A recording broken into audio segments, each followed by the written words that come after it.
अल्हम्दुलिल्लाह अज़्ज़ व जल आशिकान रसूल की मदनी तहरीक दावत इस्लामी डॉक्टर मजलिस शोबा तालीम के ज़ेर इंतज़ाम अज़ीमुश्शान इज्तिमा मिलाद दावत इस्लामी की मरकज़ी मजलिस शूरा के रुकन हाजी अब्दुल हबीब अत्तारी दामत बरकातुहुल आलिया सुन्नत भरा बयान फरमाएंगे। PhD MBBS doctors, engineers, finance officers, teachers और शोबा तालीम से वाबस्ता दीगर आशिकान रसूल को इन्विटेशन कार्ड्स दिए जा रहे हैं और साथ मकतबतुल मदीना की शाया करदा कुतुब और रसाइल भी बतौर तोहफा पेश की जा रही हैं।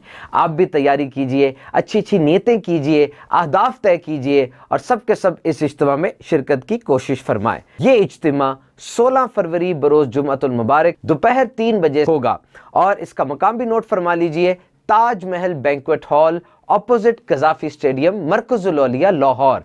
इंशाअल्लाह अज़्ज़ व जल ये सुन्नत भरा इज्तिमा हम मदनी चैनल पर बराह रास्त भी देख सकेंगे।